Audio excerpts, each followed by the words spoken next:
Bhagavat car ने कहा, चहुजुग तीन काल तिहु लोका, 4 युग हुए, सतयुग, त्रेता, द्वापर और कलयुग। इन चारों युगों में लोग भवसागर कैसे पार उतरते थे या भगवत दर्शन कैसे करते थे या आत्मदर्शन कैसे करते थे, इनके नाम अलग अलग हैं। ये आत्मा भी अयम आत्मा ब्रह्म वेद वचन है, ये भी ब्रह्म है। प्रेम से बोलो श्री राम जय राम।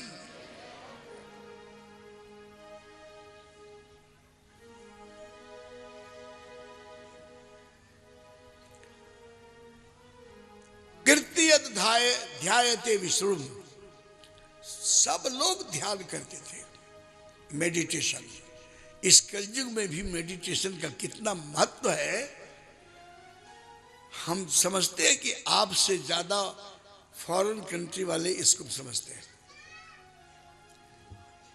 ध्यान योगा का इतना जबरदस्त प्रचार है विदेशों में, और मेडिटेशन अशांत प्राणी चाहता है कंसंट्रेशन, एकाग्रता, अपने में खो जाना। देखा मैंने बहुत भूखे लोगों को। सतयुग में सबके सब लोग ध्यान करते थे और ध्यान कर करके भाव पार हो जाते थे। कीर्ति अध्याय तो विष्णु और त्रेतायाम यजतौ मखई। त्रेता में हर व्यक्ति अग्निहोत्री होता था, हर व्यक्ति यज्ञ करता था।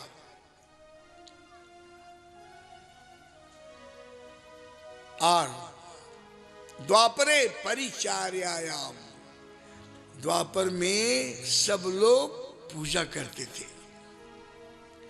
नोट कीजिए, सतयुग, त्रेता, द्वापर और कलयुग, इन चारों युगों में जीव अपना कल्याण कैसे करता था, राम जी से कैसे मिलता था, भवसागर पर कैसे उतरता था, आत्मानुभूति कैसे करता था। ये चारों का नाम अलग अलग है, लेकिन मतलब एक है। इनका फार्मूला बता रहा हूं। सतयुग में सब लोग क्या करते थे,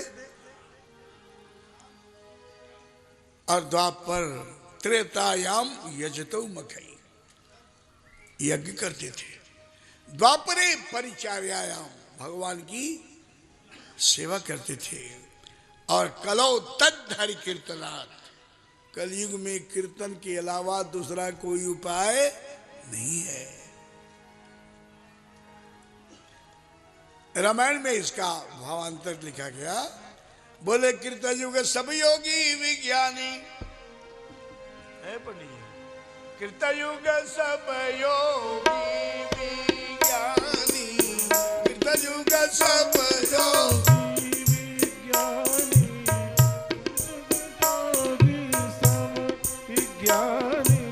कीर्तन युग सब योगी विज्ञानी,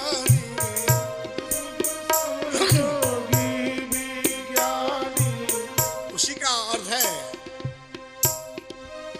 तरिहरि ध्यान तरई भव प्राणी, तरिहरि ध्यान तरई भव प्राणी।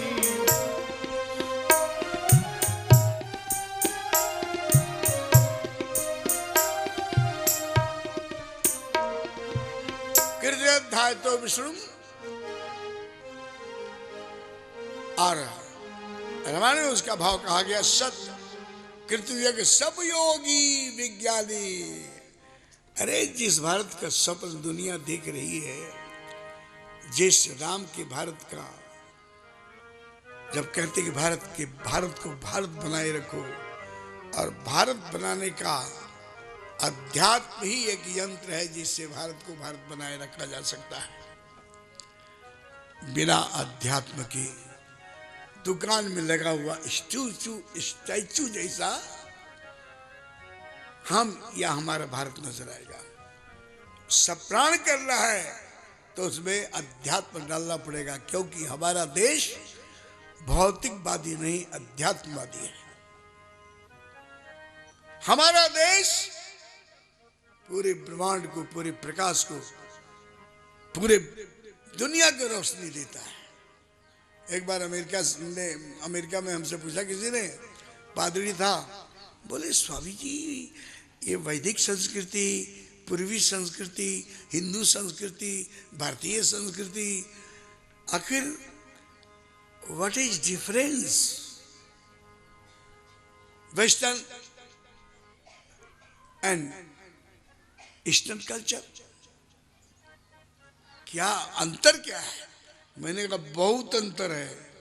बोले आप कितने देर में हमको समझा सकते हो पूरा और पश्चिम की संस्कृति में क्या अंतर है और क्या खूबी है पूर्वीय संस्कृति में जिसकी इतनी प्रशंसा होती है। मैंने कहा कितने देर में बताऊं? बोले कितना जल्दी आप बता सकते हैं? मैंने कहा जितना जल्दी तुम पूछोगे उतना जल्दी बता दूंगा। बोले पूर्व और पश्चिम की संस्कृति में क्या अंतर है? हमने कहा पूर्व प्रकाश देता है और पश्चिम अंधकार देता है। उसने पूछा क्या मतलब? मैंने कहा टाइम बढ़ाओ, मतलब समझना तो टाइम बढ़ाओ। बोले स्वामी जी, हमने कहा हाँ जी, और मैंने देखा है पश्चिम आज भी शरीरवादी है और भारत अध्यात्मवादी है। आप देखो हमारे कुंभ का मेला लगता है, किसी को निमंत्रण जाता है क्या? कोई इनविटेशन जाता है क्या? कुछ नहीं। लोगों को पता है, बस मार खा जाते हैं हम। कहाँ एक बार कुंभ का मेला देखकर एक अंग्रेज घबराया, बोला स्वामी जी अपने पढ़ो मित्र में, बोलिए हिंदू इतने जा रहे हैं इलाहाबाद में, कॉन्फ्रेंस होगा, ये सब गठित हो गए तो हम लोग तो फिर उखड़ जाएंगे। उसने कहा कि जाने दो, ये इतने भीड़ लेकर जा रहे हैं ना, लेकिन ये वहाँ इकट्ठे बैठने वाले नहीं हैं, इनकी सबकी झोपड़ी अलग अलग होगी। सब कुछ कर सकते हैं लेकिन ये संगठित नहीं हो सकते। वही काम है। श्री राम जय राम। तो कृति युग सब योगी विज्ञानी, धरि हरि ध्यान तरई बहु प्राणी, और त्रेता विधि यज्ञ नर करही, त्रेतायाम यजतौ मखई। दोनों का एक ही मतलब है, सब लोग यज्ञ करते थे, सब बिना पढ़ी लिखी। इतनी डिग्रियां थोड़ी होती थी उस जमाने में। लेकिन एक लड़की थी, एक औरत थी, एक देवी थी जिसका नाम था गार्गी। 88,000 ऋषियों को शास्त्रार्थ में जिसने परास्त कर दिया। स्कूल नहीं था तो क्या हुआ? आज के 50-60 साल पहले जो माताएं होती थी कहाँ पढ़ी उड़ी होती थी, लेकिन इतना कितना मौलिक उनके विचार होते थे। आज इतनी डिग्रियां प्राप्त मातृमंडल, उसका घर कितना सुधरा हुआ है, कितना बिखरा हुआ है, कभी इस पर विचार किया आपने? अध्यात्म बोल कन्हैया लाल की।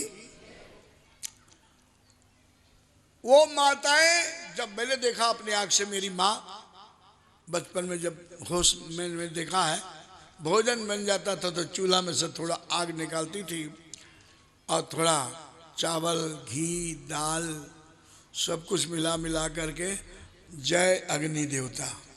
कोई मंत्र की जरूरत नहीं है, भावो ही विद्यते देवा। कोई भी भाषा हो, भगवान तो भाव रूपी भाषा पकड़ते हैं। सब यज्ञ करते थे और उससे जो धुआं खुशबू फैलती थी घर में, वो भगवान का निवेदित भोजन बच्चे करते थे। कितनी अच्छी बुद्धि होती थी। अब एक माई आई, बोलती है महाराज मैं चाहती थी हूँ कि भोग लगाऊं, लेकिन क्या करें, तब लकड़ी का चूल्हा होता था, अब गैस का चूल्हा है। अगर उस पर दाल भात रखे तो गैस ही बुझ जाएगा। मैंने कहा बात तो ठीक है, मंदिर में थाली भेज दिया कर, भगवान को भोग लग जाए। भूख लगा खाया करो। तो सब लोग यज्ञ करते थे और द्वापर करी रघुपति पद पूजा परिचार्यायाम, सब लोग पूजा करते थे। और कली तद्धर कीर्तनाथ, कल केवल न कल केवल हरि नाम आधारा, केवल नाम आधारा, कल केवल हरि नाम आधारा, हरि नाम आधारा, सुमर सुमर नर बुत रही पारा, सुमिर सुमिर नर बुत रहि पारा, कल केवल हरि नाम आधारा। केवल हरि नाम आधारा। एक ही आधार है, राम राम। अच्छा बात सुनो, योग करने के लिए टीचर चाहिए, विधि विधान चाहिए, यज्ञ करने के लिए भी आचार्य चाहिए, विधि विधान चाहिए, और ज्ञान प्राप्त करने के लिए भी योग्य गुरु की जरूरत है, विधि विधान की जरूरत है। लेकिन ये दवाई जो बता रहा हूं ना, इसमें कोई विधि विधान की जरूरत नहीं है। लेटे लेटे बैठ करके नहाते नहाते कैसे भी बोलो। एक उज्जवल उदाहरण वाल्मीकि ऋषि का है हमारे पास। मारा मारा मारा मारा मारा मारा, अभी बोलिए ना 3-4 बार, मारा मारा मारा मारा राम, मारा मारा मारा मारा राम राम। नहीं समझे? प्रैक्टिस करके देखो। वो जो बजता है ना मजीरा, राम जी नहीं, मजीरा उल्टा, और उसको जब कहोगे ना 3-4 बार, मजीरा मजीरा मजीरा मजीरा मजीरा,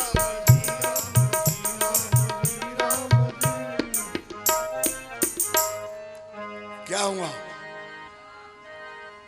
राम जी नहीं, मजीरा बोलो, राम जी नहीं, मजीरा। और मजीरा मजीरा मजीरा मजीरा मजी राम जी राम जी राम जी राम जी। अरे भाई, हवाई जहाज या पानी के जहाज, इधर से पढ़ो तो ज हा ज, उधर से पढ़ो तो ज हा ज, है ना? उल्टा बोलो तब भी ठीक, सीधा बोलो तब भी ठीक, राम राम बोलो तब भी ठीक, और मारा मारा मारा राम राम राम राम राम राम राम राम राम राम, मारा मारा बोलो राम राम। इतना सरल सौखा कैसे भी लीजिए। और सुनिए, आप गुस्से में लीजिए, हंस करके लीजिए, भाव को भाव अनख आलसहू, नाम जपत मंगल दिशी तसहू। आप भाव से भगवान का नाम लें, ठाकुर जी का, तभी ठीक है। कुभाव से एवं जैसे मैं बुलाता रहता हूँ, श्री राम जय राम, धीरे से बोलो श्री राम जय राम।